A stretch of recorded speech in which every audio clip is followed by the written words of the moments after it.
Bonjour, du coup je vais vous présenter le poster qui a été fait sur la durée et la fréquence de TT de 0 à 72 heures chez le poulain. Donc, quelques petits éléments de contexte. La TT a plusieurs rôles. Donc, en premier lieu, un rôle nutritif, puisque le poulain va avoir une alimentation lactée stricte pendant les 8 premières semaines de vie, mais aussi un rôle de réconfort, ce qui se caractérisera par des TT d'une durée courte, et ce qui a forcément un impact majeur dans la relation mère-jeune. Donc le comportement de tété chez le poulain va évoluer progressivement au cours de sa croissance, avec une diminution de la fréquence ainsi que de la durée de tété au fur et à mesure.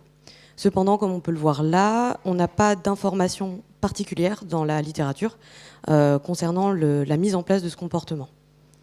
Donc c'est ce qu'on a voulu regarder. Pour ça, on a étudié 55 couples mères-jeunes, dont 11 primipares et 40 multipares, avec un nombre à peu près équivalent de poulains mâles et femelles.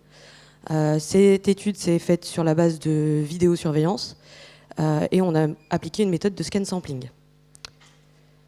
Alors pour les résultats, on a quand même aussi mesuré le temps, l'intervalle poulinage premier levé et poulinage première tétée. Donc on est tombé sur des valeurs très similaires à ce qui avait déjà pu être reporté dans la littérature.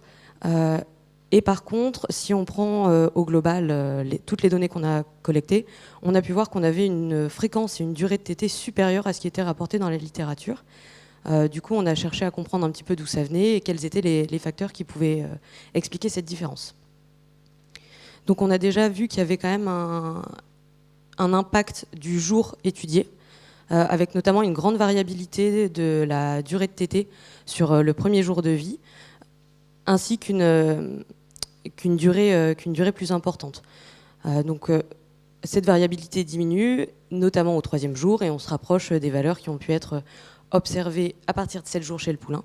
Donc on suppose que c'est l'effet de la mise en place du comportement. Dans un second temps, on a pu voir que les mâles présentaient une durée de tétée un peu supérieure, ce qui pourrait être lié à une capacité d'ingestion un peu plus importante. En outre, on a aussi pu observer une augmentation de la durée en phase nocturne comparativement aux phases diurnes. Là, est-ce que ce serait la mise en place d'une rythmicité circadienne? Donc ça, c'est juste une hypothèse, on ne sait pas exactement d'où ça vient. Et on a aussi observé une durée de tétée un peu inférieure chez les primipares, qui va être associée à une plus grande fréquence de tétée.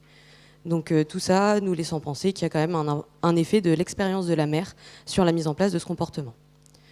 Donc très rapidement, ce qu'il faut retenir, c'est que la fréquence et la durée de tétée sont plus importantes au cours des premiers jours de vie, mais que c'est quand même un comportement qui a priori se met en place rapidement.